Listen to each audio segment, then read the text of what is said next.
ঘরের ভেতরের বালিশ এবং জানালার পর্দার পর এবার ঘরের বাইরে ভবনের বৈদ্যুতিক উপকেন্দ্রের সরঞ্জাম ও জেনারেটর কেনায় অনিয়ম পাওয়া গেছে রূপপুর পারমাণবিক বিদ্যুৎ কেন্দ্রে। তবে ১ বা ২ কোটি নয়, অতিরিক্ত প্রায় ১৮৬,৮৯,০০,০০০ টাকা অনিয়মের অভিযোগ পাওয়া গেছে। জাতীয় দৈনিক প্রথম আলোর রিপোর্ট অনুযায়ী আবাসন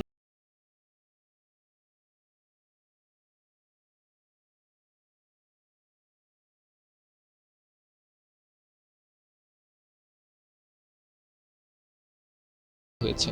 নথি অনুযায়ী ৩ ঠিকাদারি প্রতিষ্ঠান কাজ পায়। এর মধ্যে ঠিকাদারি প্রতিষ্ঠান মজিদ সন্স কনস্ট্রাকশন লিমিটেড ৫টি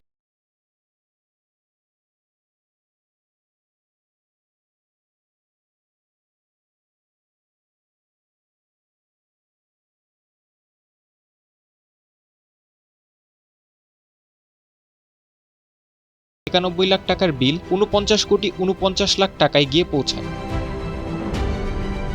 সরকারি বিধিমালায় অতিরিক্ত দর গ্রহণের বিষয়ের বিরুদ্ধে ব্যবস্থা গ্রহণের কথা উল্লেখ থাকলেও সংশ্লিষ্ট ঘটনায় কোনো পদক্ষেপ লক্ষ্য করা যায়নি। এ ঘটনায় নিরীক্ষা বিভাগ ও দপ্তর একে অপরকে দোষারোপ করে নিজেদের দায়মুক্ত রাখতে চাচ্ছে। নিরীক্ষা বিভাগের প্রতিবেদনে দরপত্র, বিল সংশ্লিষ্ট কর্মকর্তা ও ঠিকাদারদের বিরুদ্ধে ব্যবস্থা গ্রহণের জন্য